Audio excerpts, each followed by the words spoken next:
Before we dive into this eerie adventure, we want to remind you that the story you are about to watch is a work of fiction. Every character, city, and location you'll encounter in this video springs from the realm of imagination. Any resemblance to actual persons, living or dead, or to real-world locations is purely coincidental. So, grab your popcorn, dim the lights, and prepare for a journey into the supernatural. Happy watching, and remember, it's only a story.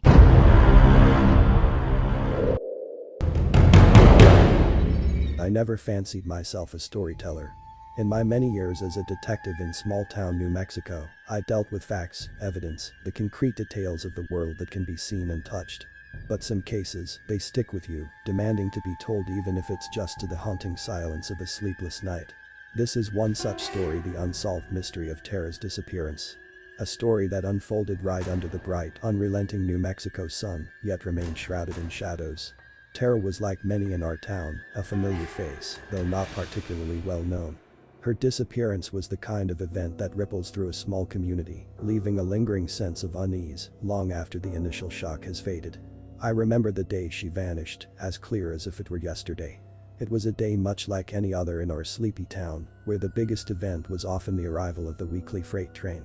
But that day, something shifted, like a cold hand had reached out and touched the very soul of our town. In my semi-retired state, I thought I had seen it all. I had dealt with my fair share of odd characters and peculiar cases, but nothing quite like this. There was no ransom note, no sign of struggle, no trace of terror whatsoever. It was as if the earth had simply opened up and swallowed her whole in broad daylight. And as the days turned to weeks, with no leads or explanations, the case grew colder, sinking into the realm of local lore. But I couldn't let it go. Maybe it was the way her mother cried when I first interviewed her, the tremble in her voice that spoke of a terror far deeper than the apparent loss. Or perhaps it was the way the town moved on, a little too quickly, a little too eagerly, as if forgetting was easier than facing the reality of what might have happened. Whatever it was, I felt a pull, a nagging need to delve deeper, to uncover the truth hidden beneath the surface of our seemingly tranquil town. So here I am, recounting the tale not from the comfort of resolution, but from the unsettling perch of unanswered questions. I hope that by sharing this story, I might find some semblance of peace, or perhaps reach someone who knows more than they've let on. But be warned, this is not a tale for the faint of heart. It's a journey into a hidden underworld, a descent into the parts of humanity we often choose to ignore. This is the story of Tara's unexplained disappearance, a chilling, unresolved mystery that has haunted me for years. And who knows, maybe in the telling, some light might be shed on the shadows that have lingered for far too long in this small corner of New Mexico. It was a Tuesday, the kind of searing July day when the heat in New Mexico turns everything into a mirage. People were going about their usual business, seeking shade and sipping iced tea, when the news broke. Tara Jennings, a local 28-year-old, hadn't returned home the previous night. At first, nobody was overly concerned. After all, adults have the right to come and go as they please. But as the sun set with no word from Tara, unease crept into the town. I learned about her disappearance the next morning at Joe's Diner, a local gathering spot. The chatter over coffee and scrambled eggs was different that day. Hushed tones, furtive glances, the air heavy with concern. Tara was known, but not well known. She worked at the town library, kept to herself mostly, but always had a kind word for those she met. The initial theory was that she might have taken off by choice. Perhaps she needed a break, some said. Maybe she'd met someone, others whispered.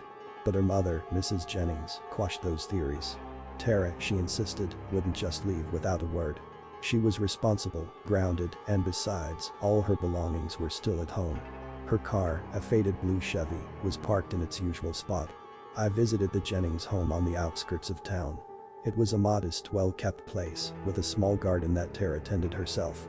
Mrs. Jennings, a frail woman with worry etched deep into her face, welcomed me in.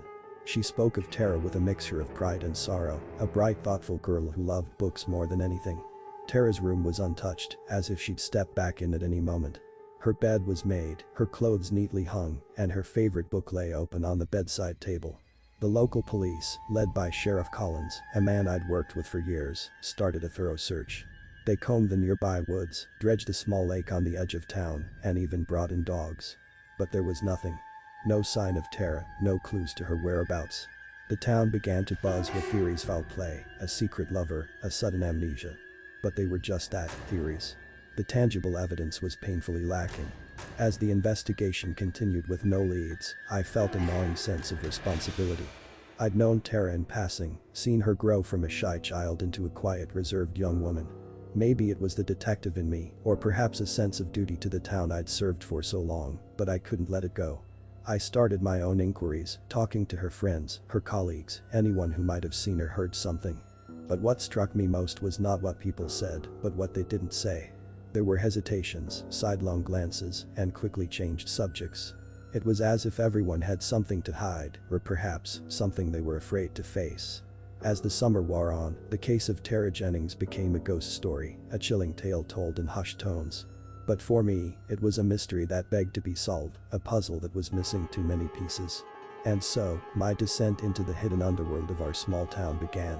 A journey to uncover what happened to Tara Jennings, to piece together the events of a day that changed everything, and to find answers in a place where questions were discouraged. Little did I know, the path I was about to walk would lead me into the darkest corners of the human soul. Chapter 2. Initial investigations. The first step in any investigation is gathering information, and Tara's case was no different. I started with the basics, retracing her last known movements. According to her colleagues at the library, she had left work at her usual time, around 5 p.m. She didn't mention any plans, just a quiet evening at home.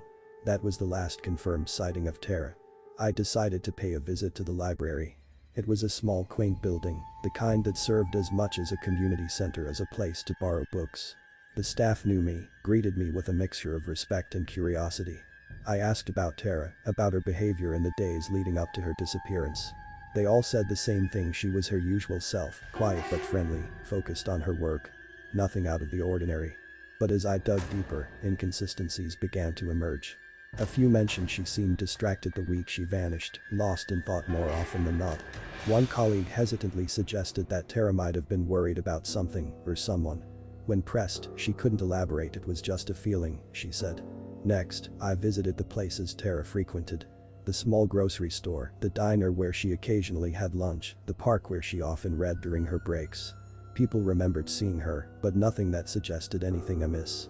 It was like trying to piece together a puzzle when half the pieces were missing. I couldn't shake off the feeling that there was more to Tara's disappearance than met the eye. It wasn't just intuition, it was the little things that didn't add up. The way people hesitated before answering my questions, the looks they exchanged when they thought I wasn't watching. It was as if the town itself was guarding a secret. The more I probed, the more I realized that Tara might have had a side to her life that not many knew about. Her mother found it hard to believe, insisting Tara was an open book, but mothers can be blind to their children's secret lives.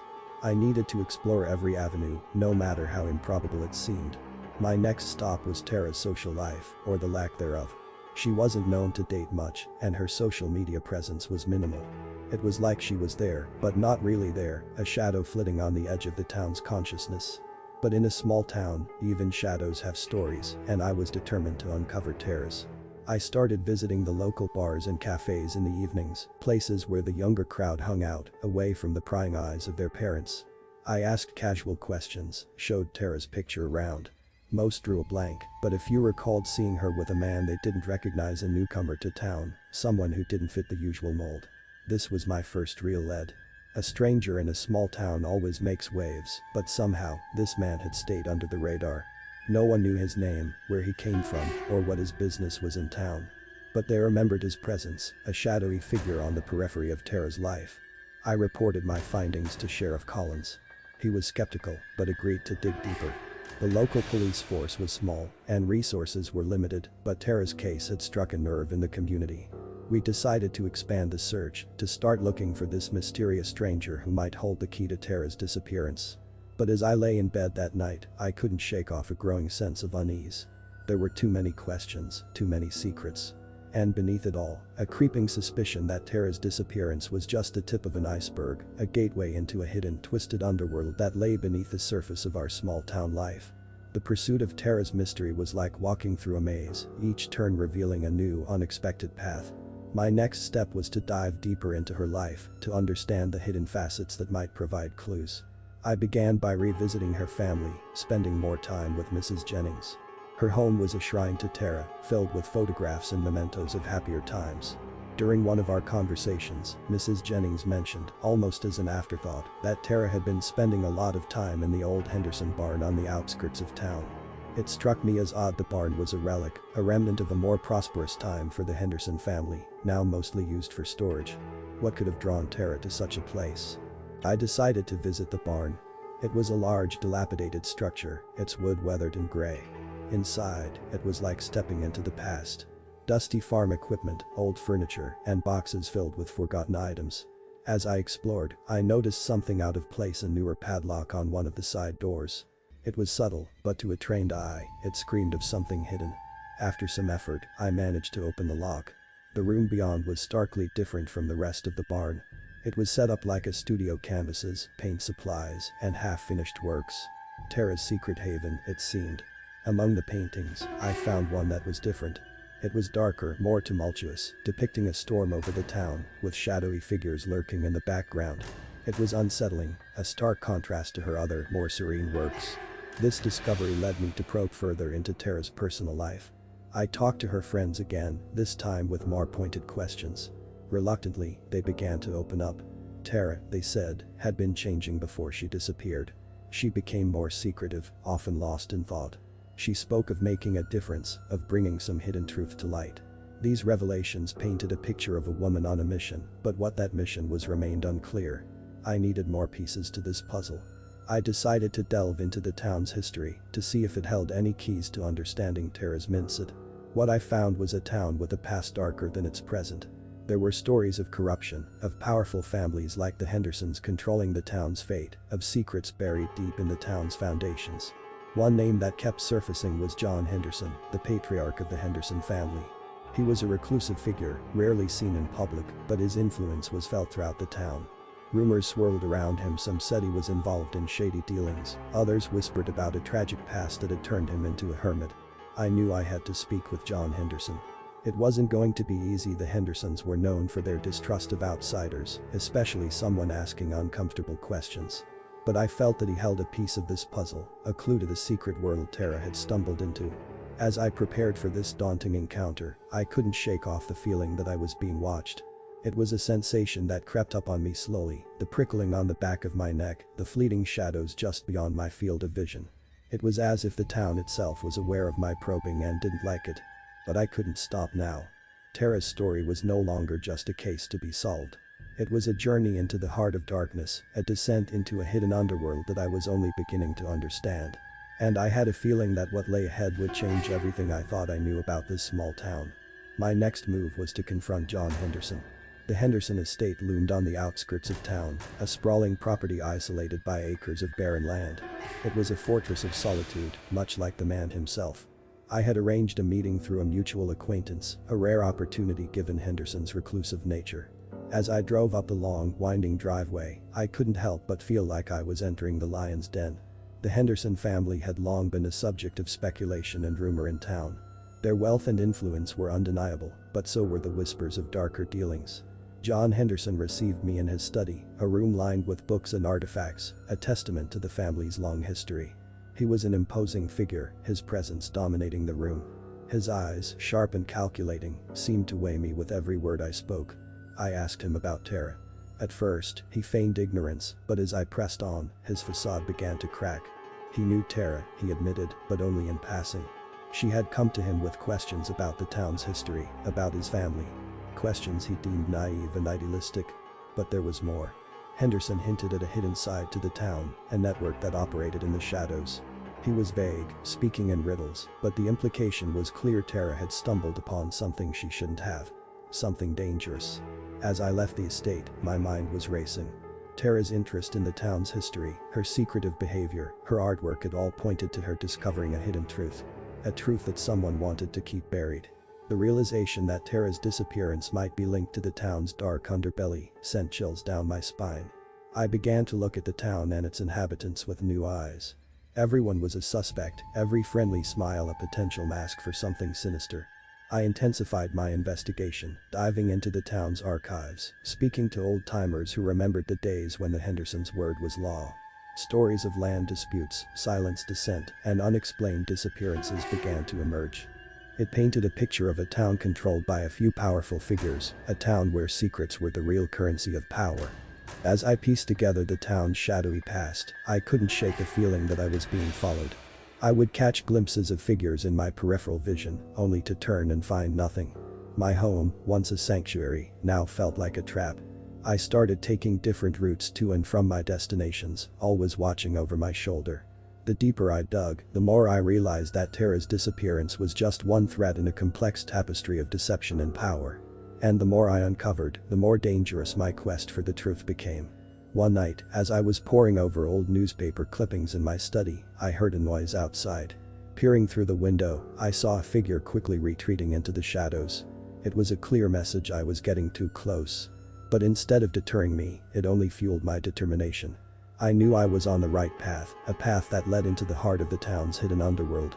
A path that I feared might also lead to the truth about what happened to Tara Jennings. As I prepared to delve deeper into this labyrinth of secrets, I knew I had to be cautious. I was no longer just a retired detective seeking the truth. I was an intruder in a world that did not welcome prying eyes.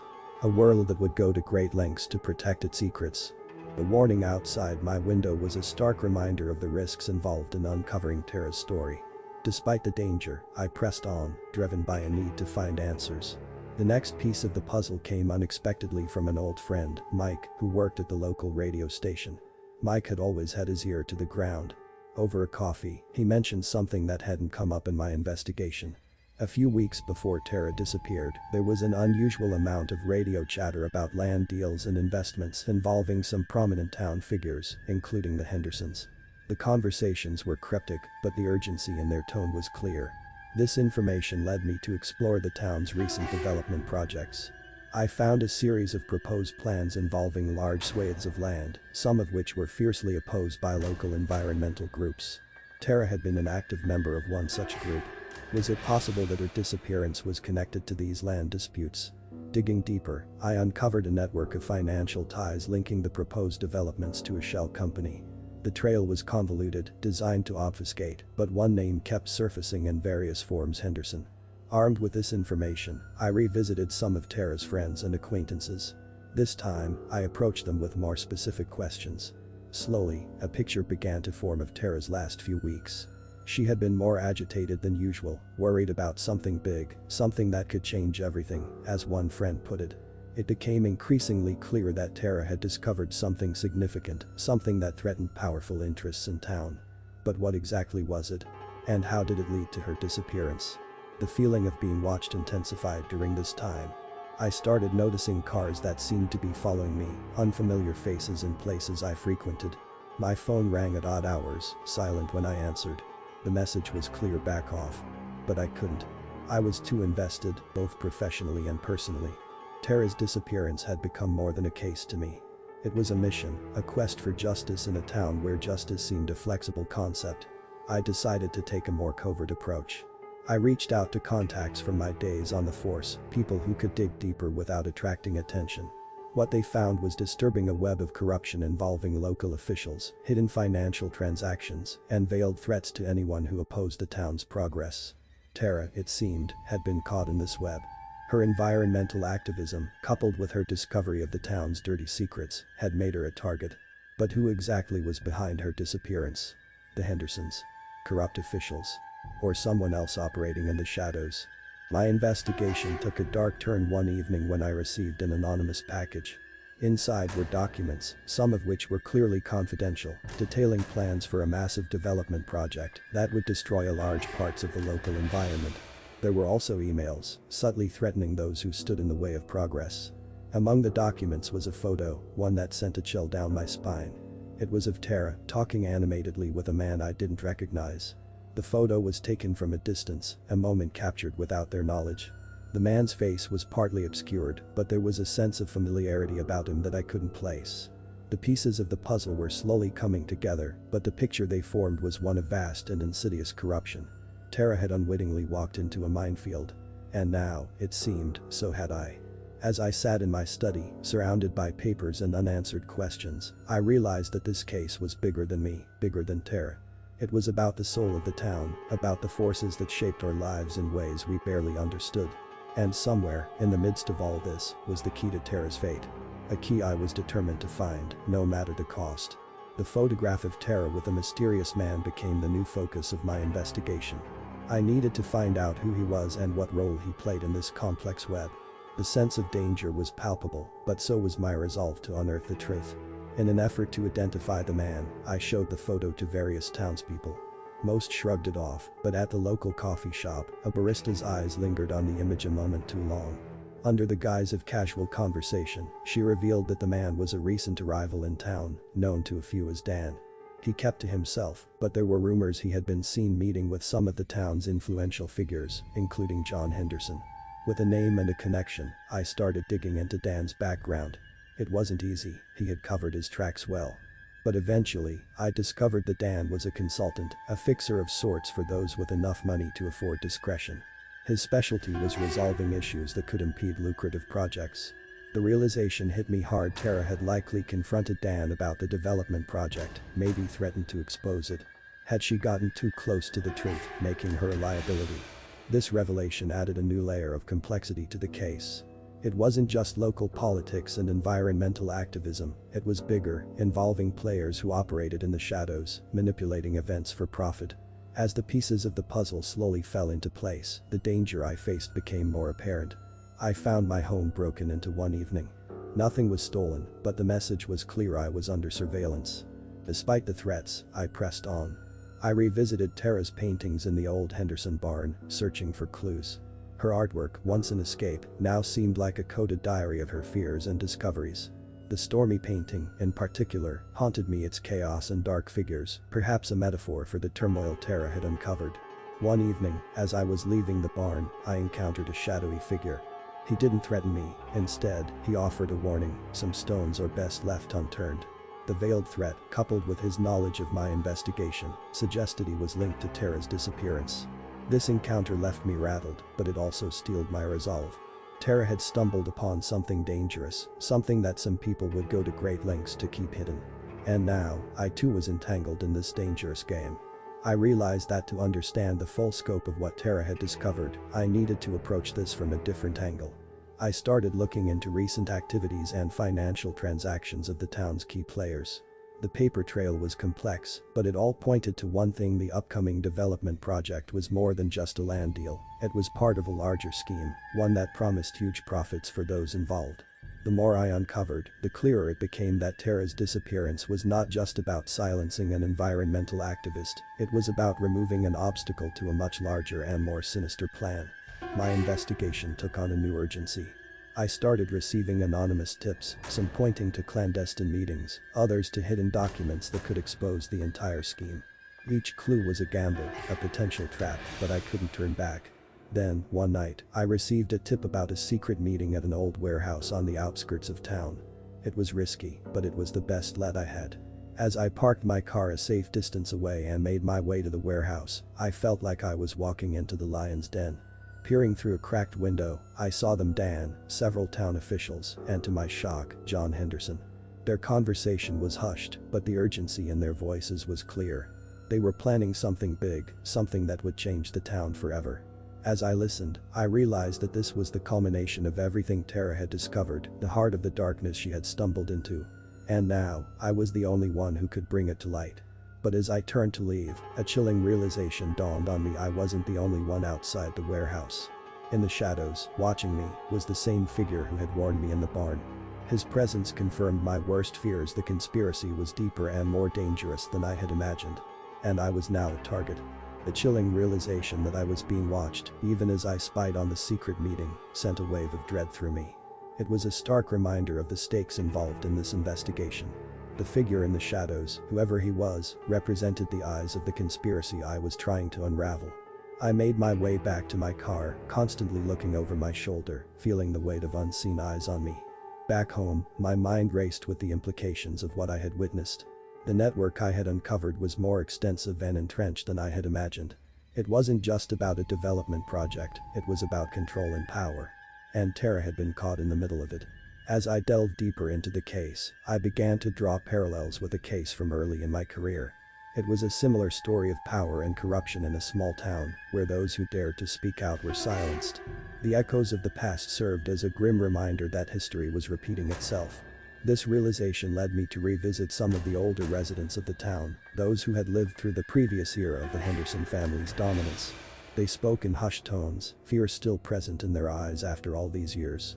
Their stories painted a picture of the Hendersons not just as a powerful family, but as a force that shaped the town according to their whims. The more I learned, the more I understood the fear and silence that surrounded Tara's case. She had challenged a power that had ruled unchallenged for decades. Her disappearance was a message to anyone else who dared to follow in her footsteps.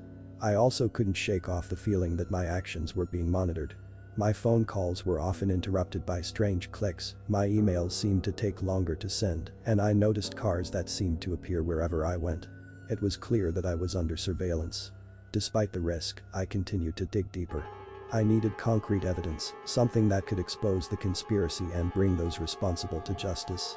My search led me to an unlikely source, a former employee of the Henderson estate who had been fired under mysterious circumstances. Meeting in secret, the former employee shared stories of secret deals, of hidden rooms in the Henderson mansion where meetings were held, and of documents that could expose the family's true nature. He spoke of a hidden safe in John Henderson's study, where the most sensitive documents were kept. This information was a breakthrough, but it also presented a significant challenge.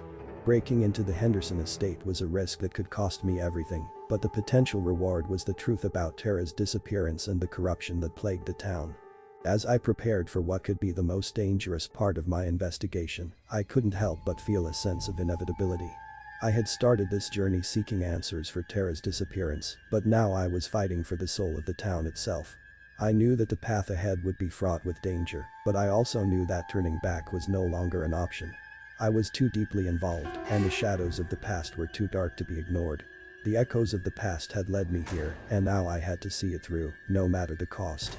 The plan to infiltrate the Henderson estate was fraught with risks. I knew that getting caught would not only end my investigation, but also potentially put my life in danger. However, the chance to uncover concrete evidence about Tara's disappearance and the town's corruption was too vital to pass up. Under the cover of night, I made my way to the estate. The sprawling grounds were eerily silent, the mansion looming like a sentinel in the darkness. My heart pounded as I carefully bypassed the security, using skills from my detective days. Once inside, I found my way to John Henderson's study. It was a room that breathed power and intimidation, adorned with trophies from his business conquests. The safe was cleverly hidden behind a painting, just as the former employee had described. My hands were steady as I cracked it open, revealing a trove of documents and a small, locked box. The documents were a revelation. They detailed years of underhanded dealings, bribes, and plans to manipulate local politics for the Hendersons' gain. Among them, I found references to the development project and efforts to silence opposition. There were mentions of Tara, notes on how to deal with her growing influence in the environmental group. But it was the locked box that held the most shocking discovery. Inside were personal items belonging to Tara, her necklace, a journal, and a flash drive. The presence of these items in Henderson's safe was damning. It was clear evidence of his involvement in her disappearance. I carefully gathered the most incriminating documents in the box, ensuring to leave everything else undisturbed. As I made my way out of the mansion, a chilling sense of being watched returned. I could almost feel the eyes on me, hidden in the shadows. Back at my place, I examined the contents of the flash drive. It contained audio recordings of Tara. She had been secretly gathering evidence against the Hendersons and their associates. In her last recording, her voice was tense, filled with fear but also determination. She spoke of going public, of bringing the truth to light, no matter the cost. The evidence was overwhelming, but it also put me in grave danger. The power the Hendersons wielded was far-reaching, and I had just stolen their most guarded secrets. I knew I had to act quickly. I made copies of everything and sent them to a trusted contact in the state police, along with a detailed account of my investigation. I also reached out to a local journalist, someone with the courage to report the truth. It was a race against time, and I was acutely aware that each moment could be my last as a free man. But then, as I was preparing to lay low, my leads began to vanish. My contact in the state police went silent. The journalist suddenly backed out, fearful of the consequences. It was as if the net was closing in, the powerful forces I was up against moving to protect themselves. I realized then that the corruption was more extensive than I had imagined.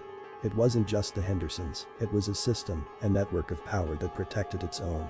My investigation had become a threat not just to a single family, but to an entire structure of power. As my leads disappeared, so too did my hope of bringing Tara's case to a conclusive end. I was left with a trove of evidence, but no way to bring it to light. The walls were closing in, and I had to make a choice: continue fighting a seemingly unwinnable battle or retreat to protect my own life. The decision weighed heavily on me. Tara's voice on the recordings haunted me, a constant reminder of the cost of truth. But I also knew that facing an enemy so vast and shadowy was a perilous endeavor. In the end, I chose to step back, to bide my time. The evidence I had was hidden away, a silent testament to Tara's bravery and the darkness that lay at the heart of our town.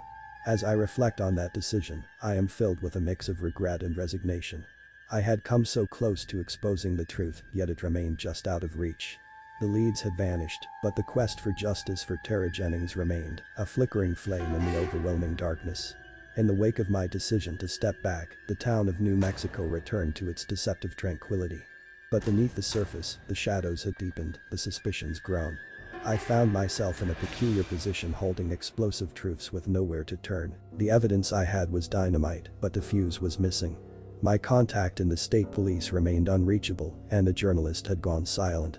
It was as if the entire town had conspired to bury Tara's story, to let the shadows consume the truth.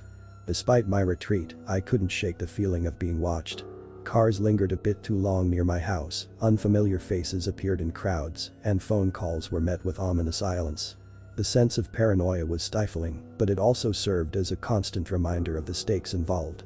I became more cautious, venturing out only when necessary, always looking over my shoulder. My home, once a haven, now felt like a prison. But in the prison of my own making, Tara's voice from the recordings echoed, a ghostly reminder of the unfinished business.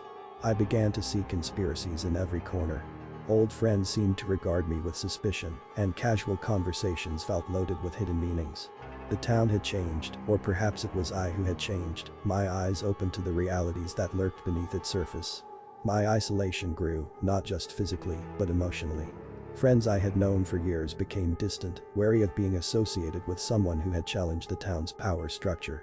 I was an outcast, a pariah, a bearer of uncomfortable truths. As the days passed, my resolve began to waver.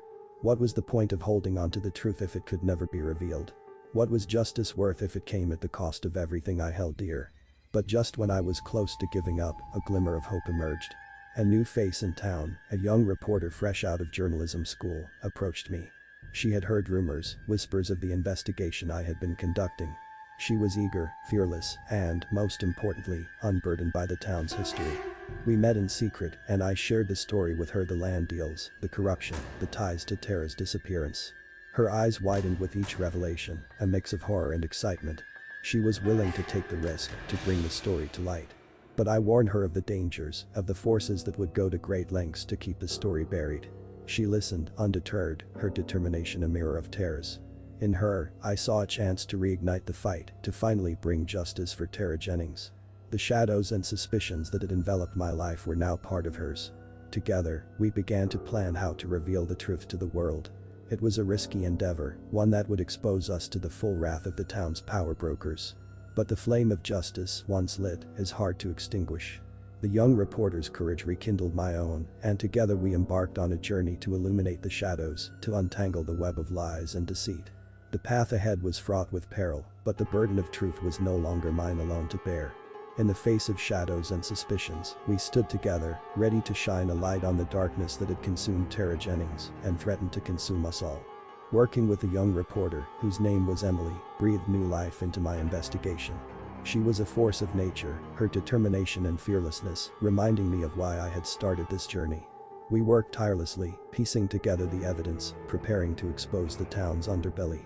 Our plan was to publish a series of articles detailing the corruption, the land deals, and most importantly, the link to Tara's disappearance. Emily's enthusiasm was infectious, but with each step forward, the weight of what we were doing became more apparent. We were poking a sleeping bear, one that had the power to destroy both of our lives. The first article hit like a bombshell. It outlined the suspicious land deals and hinted at corruption among the town's elite. The reaction was immediate and intense. People began to talk, to question, and the atmosphere in the town shifted from complacency to unease. But with the spotlight came danger. Emily and I received anonymous threats warning us to stop digging. Our movements were constantly monitored, and it was clear that we were being followed. The paranoia that I had felt was now a reality for both of us.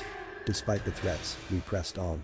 The second article delved deeper, exposing the network of financial ties and the shadowy figures pulling the strings. It was a direct challenge to the power structure of the town, a structure that had stood unchallenged for decades. The night before the third article was due to be published, the one that would expose the link to Tara's disappearance, Emily disappeared. She vanished just like Tara, without a trace, leaving behind only her notes and a voicemail on my phone, a message filled with fear, saying she felt like she was being watched, that we might have gone too far. Her disappearance was a breaking point for me.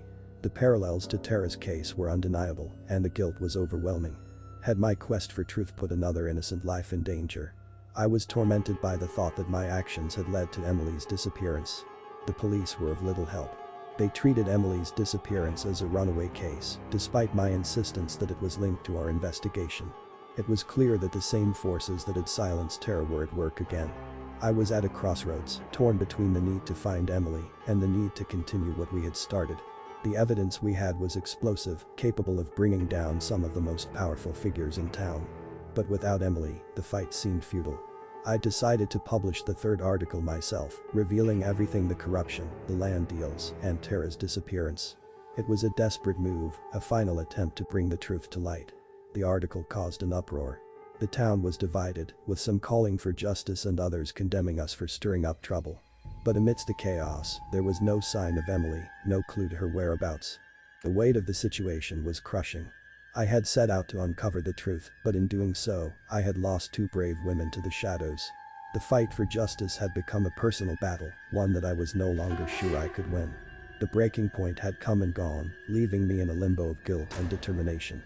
I had started this journey to find answers, but now I was left with more questions, the most pressing of which was what had happened to Emily. And could I find her before it was too late? The disappearance of Emily, following so closely on the heels of our attempts to expose the town's corruption, left me reeling. The parallels to Tara's case were impossible to ignore. I had hoped to shed light on the darkness, but instead, it felt as though I had only drawn it closer. With Emily gone, I was alone again in my quest. The town was in turmoil, split between those who believed our revelations and those who saw us as troublemakers, stirring up issues best left buried. But without Emily, the momentum we had built was rapidly dissipating. I continued to search for her, following every lead, no matter how faint. But each trail ended in frustration. It was as if she had vanished into thin air, just like Tara. The police were unhelpful, mired in bureaucracy, and, I suspected, influenced by the very powers we were trying to expose. During this time, the isolation and stress began to take their toll on me. Sleepless nights were filled with the echoes of Tara's and Emily's voices, both lost because of secrets I had helped uncover. My health deteriorated, the weight of guilt and responsibility becoming a constant companion. The investigation, which had once been a source of purpose, now felt like a burden. The truth I had sought to uncover was more complex and dangerous than I had ever imagined. I was battling forces that operated in the shadows, manipulating events to their advantage, and I was losing. In a desperate attempt to reignite the investigation, I reached out to other journalists and law enforcement contacts outside the town. But the response was lukewarm. Without concrete evidence or a direct lead, they were reluctant to get involved, especially given the powerful interests aligned against us. It was during this time of despair that I received an unexpected break. A local who had been following our investigation approached me with information. He claimed to have seen Emily on the night she disappeared. According to him, she was being followed by a car as she left the office late in the evening. This new information provided a flicker of hope. I began to retrace Emily's steps that night, canvassing the area, looking for surveillance cameras that might have captured something. It was a long shot, but it was all I had. The search led me to a series of grainy footage from a gas station camera. In the footage, a car matching the description given by the witness could be seen trailing a figure I was sure was Emily. The license plate was obscured, but it gave me a new direction to pursue. Armed with this new lead, I once again approached the police. This time, with tangible evidence in hand, they were more receptive. An investigation was launched into the car and its owner. Days turned into weeks, and the investigation slowly unraveled more of the mystery. The car was traced back to a shell company, one with ties to the Hendersons. The layers of the conspiracy were slowly being peeled back, revealing a network of corruption and intimidation. But even as progress was made, the whereabouts of Emily remained unknown. The trail had gone cold, leaving us with more questions than answers. The unraveling of the conspiracy provided little solace. The truth was coming out, but the cost was becoming increasingly apparent. I found myself questioning whether it was all worth it: the sleepless nights, the danger, the loss. Tara and Emily had both paid a high price for their pursuit of truth. Was I prepared to do the same? The investigation had become more than a quest for justice, it had become a personal journey into the heart of darkness. And as I stood on the precipice, looking into the abyss, I couldn't help but wonder if I was ready for what I might find. The discovery of the car connected to the shell company deepened the intrigue surrounding Emily's disappearance. It was a tangible link to the shadowy forces we were up against. The police, now more involved, began to unravel the complex web of ownership and found it led to a maze of financial transactions designed to conceal the true owners. This breakthrough, however, came at a cost. The more we uncovered, the more dangerous the investigation became. Threats became more frequent and overt. My home was vandalized, a clear message to stop. But with each threat, my resolve only hardened. Tara and Emily had been silenced, but their stories would not be buried. Amidst the chaos, a strange sense of clarity emerged. The town I thought I knew was just a facade, a stage for a much darker play. The Hendersons, once just influential power brokers, were now the central figures in a scandal that threatened to engulf the entire town. My investigation led me to revisit the environmental group Tara had been involved with. Her fellow activists, once hesitant to speak, were now more forthcoming. They shared stories of Tara's last days with the group, her growing concern about the town's future, and her determination to stop the development project at all costs. One activist, in particular, revealed a crucial piece of information. Tara had planned a meeting with a whistleblower from within the Henderson organization, someone who claimed to have damning evidence. But Tara never made it to that meeting. This revelation was a turning point. It wasn't just a land deal or environmental activism, it was a struggle for the soul of the town. Tara had been on the verge of exposing a corruption so deep that it touched every corner of our community. The whistleblower remained elusive, their identity a closely guarded secret even among the activists. But I knew that finding them was key to unraveling the entire conspiracy. As I dug deeper, the town began to unravel around me. Long-held secrets spilled into the open, alliances shifted, and those once powerful found themselves exposed. But with each revelation, the danger grew. I was no longer just an investigator, I had become a player in a deadly game. My every move was watched, every conversation potentially monitored. I knew I was closing in on the truth, but I also knew that the truth was a double-edged sword. One night, as I sifted through the latest batch of evidence, a realization hit me: the scope of the conspiracy was far beyond what I had imagined. It wasn't just the Hendersons or the town officials, it was a network that extended beyond the town's borders, a web of power and greed that was willing to do anything to protect its interests. As the pieces of the puzzle fell into place, the full picture of Tara's and Emily's disappearances began to emerge. They were not isolated incidents, but part of a larger pattern, a silencing of voices that dared to speak against the darkness. And as I stood on the brink of exposing this truth, I knew I was also stepping into the abyss.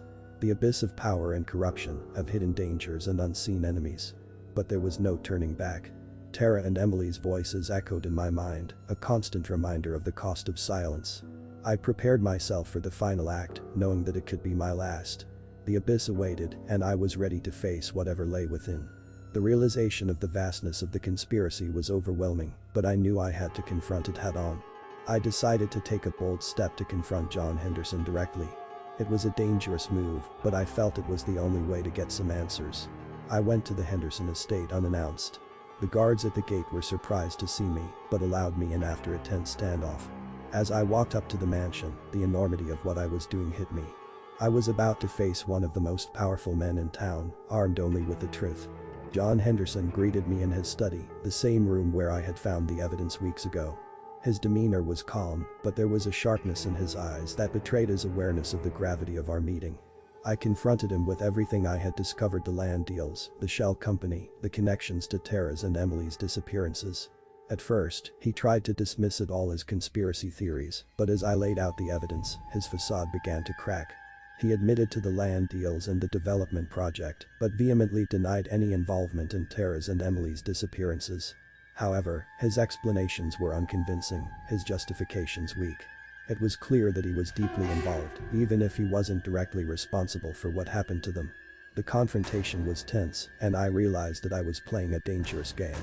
But before I could push further, I was forcibly removed from the estate by Henderson's security. As I was escorted out, Henderson warned me to stop digging, that I was in over my head. Shaken but undeterred, I knew that the confrontation had been necessary. It had confirmed my suspicions and had shown me the true face of the power controlling the town. But it had also put me in greater danger. The days following the confrontation were some of the most difficult of my life. I was under constant surveillance, my every move tracked. I knew I couldn't stay in the town much longer. My presence had become too dangerous, not just for me, but for anyone associated with me. In a last-ditch effort to bring the truth to light, I arranged a meeting with a regional news outlet, planning to hand over all the evidence I had gathered. It was a risky move, but it was the only way to ensure that the story would be told. The meeting was set in a discreet location, away from the prying eyes of the town. I arrived early, the evidence securely stored on a flash drive. But as I waited, an unsettling feeling crept over me. The place was too quiet, the air thick with tension. Then, without warning, I was ambushed. Masked men appeared out of nowhere, attacking me and taking the flash drive. I was left beaten on the ground, the last piece of evidence gone. It was a devastating blow. The evidence I had risked so much to gather was now in the hands of those I was fighting against. I was back to square one, with nothing to show for my efforts, but bruises and a deepening sense of despair. As I lay there, the weight of the entire ordeal pressing down on me, I realized that I had lost. The conspiracy was too big, too entrenched. I had underestimated the lengths they would go to protect their secrets. Broken and defeated, I knew it was time to leave. My fight was over, the battle lost. The truth about Tara and Emily would remain hidden, swallowed by the shadows that gripped the town. I left New Mexico with a heavy heart, haunted by the ghosts of what might have been. The truth was out there, but it was buried deep, under layers of lies and corruption. And as I drove away, I couldn't help but wonder if anyone would ever be brave enough to unearth it. As I left the town of New Mexico behind, a mix of emotions churned within me. Defeat, frustration, and a deep sense of injustice overshadowed the relief of escaping the oppressive atmosphere that had consumed my life. The road ahead was uncertain, but the need to distance myself from the dangers I had faced was clear. The attack and the theft of the evidence were a brutal reminder of the unseen enemy I had been battling. This shadowy adversary had not only orchestrated Tara's and Emily's disappearances, but had now effectively silenced my attempt to expose the truth. The realization that I was up against a force far more sinister than I had imagined was both terrifying and infuriating. During my first days away from New Mexico, paranoia was my constant companion. I kept looking over my shoulder, half expecting to see a familiar car following me or a stranger watching from a distance. The trauma of the last few months had taken its toll, leaving me in a state of constant vigilance. But as the miles stretched between me and the town, a sense of perspective began to settle in.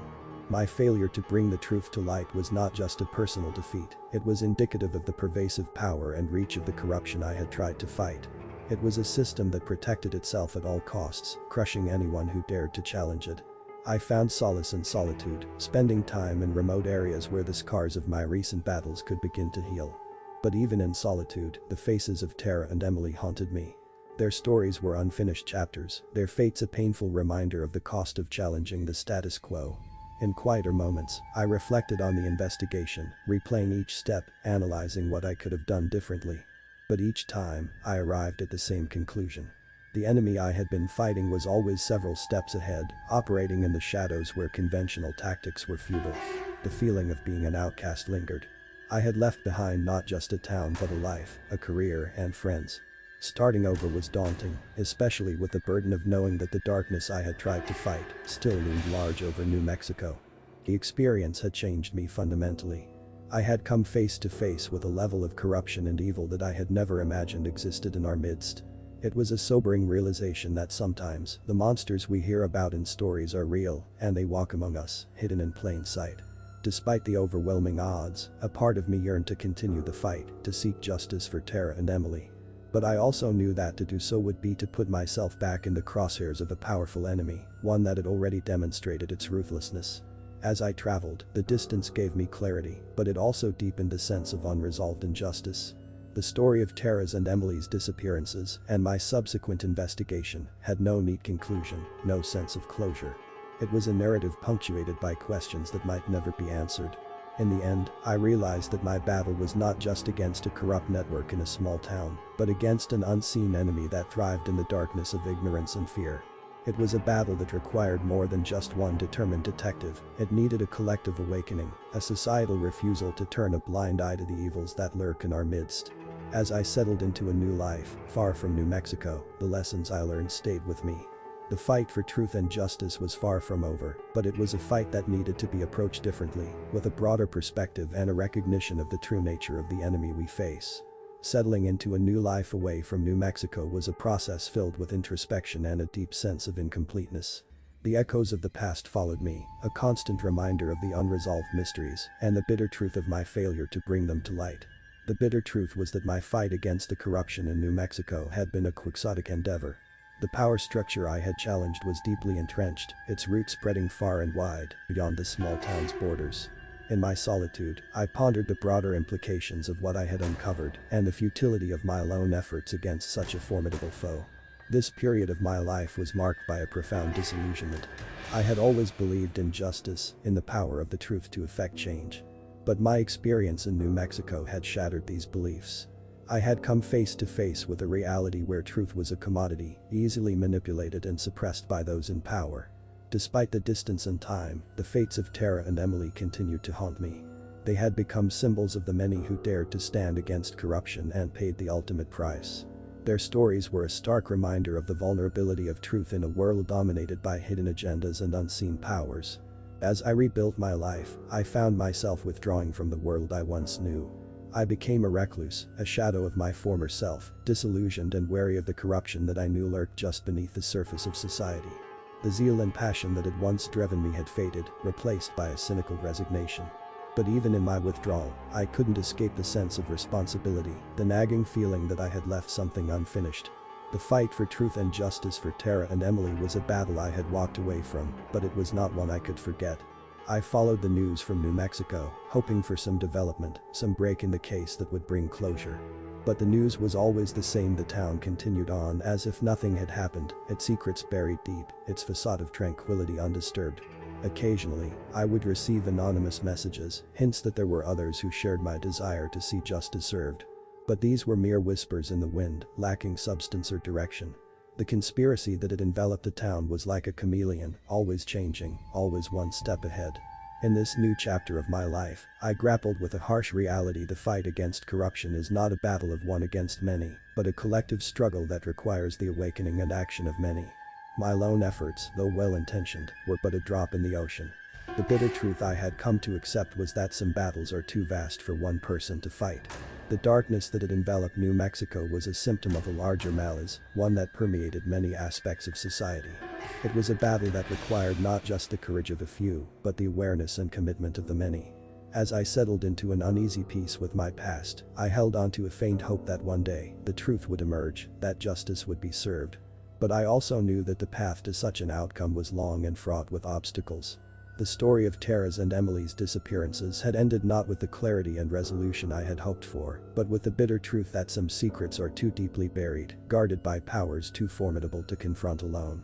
It was a truth that was difficult to accept, but one that was necessary to understand the complexities of the fight for justice in a world where truth is often a casualty of power. In the quietude of my new existence, far from the dust and shadows of New Mexico, I often found myself reflecting on the case that had consumed so much of my life.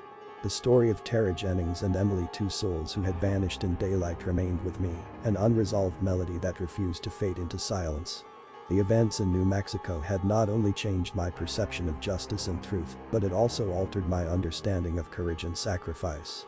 Tara and Emily, in their pursuit of truth, had shown a bravery that went beyond physical danger. They had dared to challenge a system rooted in silence and complicity.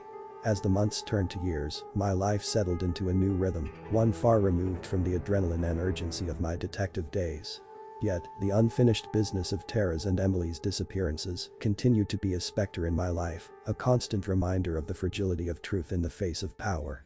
Occasionally, I would receive updates from New Mexico, a new piece of evidence that led nowhere, a fleeting sighting of someone who resembled Tara or Emily, a rumor of a cover-up reaching higher levels of government. But these were mere echoes of a past struggle, whispers of a battle that had been lost in the haze of time and apathy. The story of what happened in New Mexico, the corruption, the silenced voices, the vanishing of two courageous women, slowly faded from public consciousness, replaced by other news, other scandals.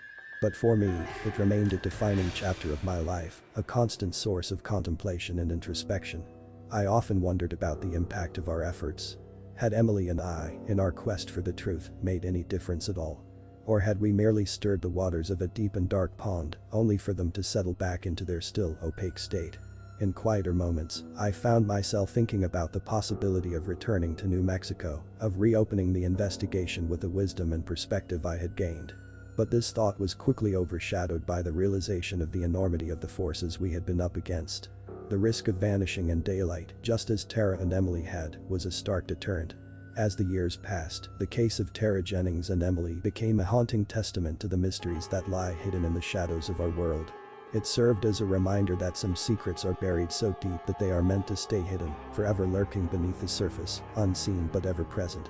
The story of their disappearance, and my subsequent investigation, remained incomplete, a narrative without a final chapter. It was a story marked by questions that had no answers, paths that led to dead ends, and a truth that was too elusive to grasp. In the end, the story of what happened in New Mexico vanished in daylight, became a personal legend, a tale of a battle against unseen forces, of the quest for a truth that remained just out of reach. It was a story that I would carry with me, a reminder of the cost of seeking light in the darkness, and of the enduring mystery that is the human experience. As the years passed and I settled into the rhythms of a quieter, more introspective life, the case of Tara and Emily remained a haunting echo in the back of my mind. Time and distance had given me perspective, but they hadn't dulled the sharpness of unfinished business. The story of their disappearance, vanished in daylight, had become a personal lodestar, a reminder of the complexities and dangers of seeking truth. Occasionally, I would hear from contacts in New Mexico, offering snippets of information or theories about what had happened. Each time, it reignited the old flame of curiosity and the itch to dive back into the investigation. But I resisted, knowing the depth of the darkness I was up against and the personal toll it had already taken. I often pondered the impact of our efforts. Had Emily and I, in our short-lived crusade, managed to change anything? Perhaps we had opened a few eyes, sowed the seeds of doubt about the untouchable facade of the town's power structure. Or perhaps we had merely been a momentary disturbance in an otherwise uninterrupted narrative controlled by those in power. In quieter moments, I found solace in small victories. The fact that we had shed light on the corruption, even if it hadn't led to concrete change, was something to hold on to. We had given voice to Tara and Emily, even if those voices had been swiftly and ruthlessly silenced. The story of vanished in daylight lingered in the town's collective memory, a whispered legend that sometimes resurfaced in conversations or local news. It had become a cautionary tale, a grim reminder of the price of digging too deep into the secrets of the powerful. For me, it had become a defining chapter in my life, a period marked by a fierce pursuit of justice, the pain of loss, and the harsh realization of the limits of individual action against entrenched systems of power. It was a chapter that had closed, but one whose pages I would revisit in moments of reflection. As I grew older, the sharp edges of the case softened, blending into the tapestry of my life experiences. But the core of it, the burning need to uncover truth and seek justice, remained a central part of who I was. Vanished in Daylight had not just been a case to solve, it had been a journey into the heart of human darkness and resilience. In the end, the story of Tara's and Emily's disappearances, and my subsequent investigation, became a personal legend, a tale of a quest for truth in a world where truth was often a casualty of power. It was a story I carried with me, a silent testament to the enduring mystery and complexity of the human experience. As I sat on my porch in the twilight of my years, looking out at a world vastly different yet strangely similar to the one I had tried to change, I realized that Vanished in Daylight was more than a story of failure or loss. It was a story of the enduring human spirit, the unquenchable desire to seek light in the darkness, and the complex tapestry of life that weaves together moments of courage, fear, victory, and defeat. It was, in its own way, a story of life itself. Thank you for listening. We hope you enjoyed the video. We highly recommend you watch the next video here. Oops. I'm waiting for you to click. Yes, you've clicked. Happy watching.